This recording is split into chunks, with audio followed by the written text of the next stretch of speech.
we can use linear algebra to balance chemical equations.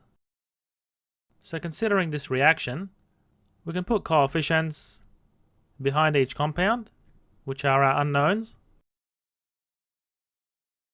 And by the conservation of mass, the number of atoms on the left must equal the number of atoms on the right.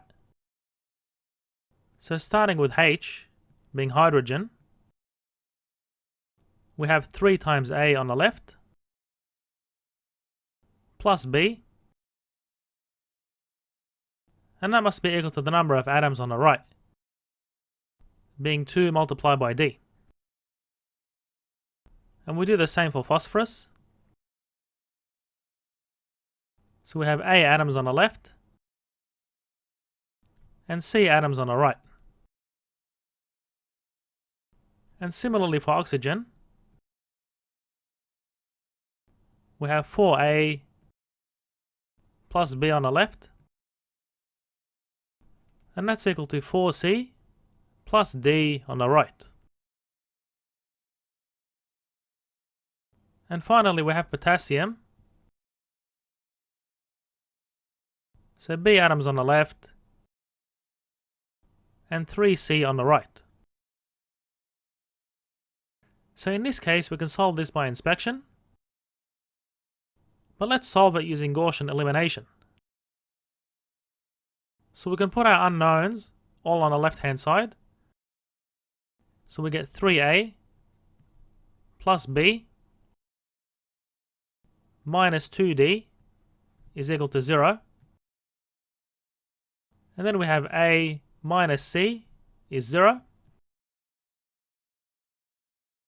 And 4A plus B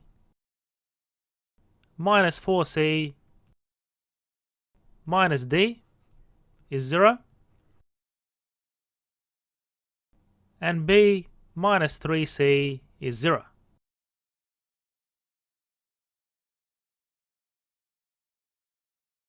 And now we'll solve this system by Gaussian elimination by constructing our augmented matrix.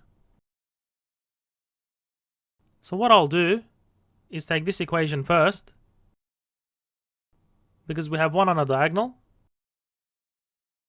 So we take the coefficient of A, the coefficient of B, the coefficient of C, and the coefficient of D. And this is augmented with 0 on the right hand side. And then we take this equation, which also has a 1 on a diagonal entry corresponding to B.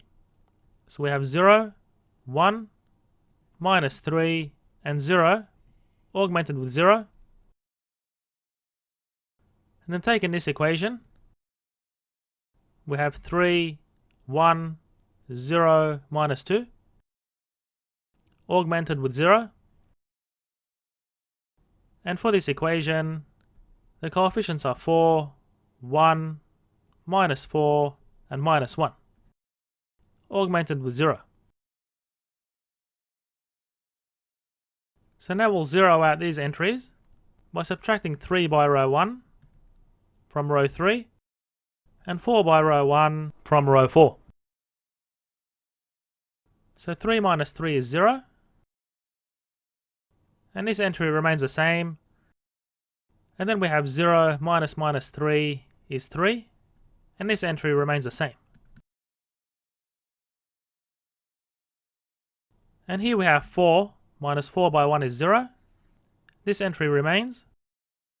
And then minus 4 minus minus 4 gives 0. And this entry remains. And now we can zero out this entry and this entry by subtracting 1 by row 2 from row 3 and 1 by row 2 from row 4. So we have 1 minus 1 is 0, and 3 minus negative 3 is 6. And here we have 1 minus 1 is 0, and 0 minus negative 3 is 3.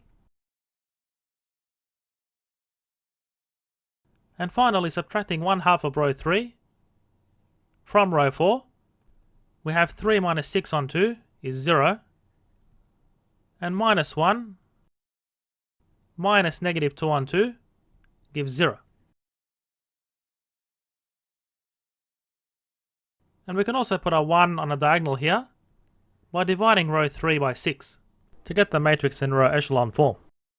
So we get 1 and minus a third. So from row 3 we have C minus 1/3 D is 0, and from row 2 we have B minus 3C is 0, and from row 1 we have A minus C is 0. So therefore, if we take D as the parameter t, then we can write C is equal to 1/3 t,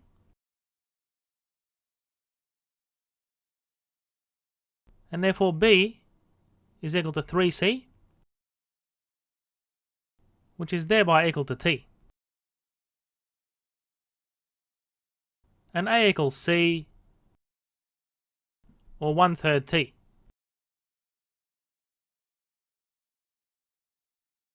And we want to balance this equation with whole numbers.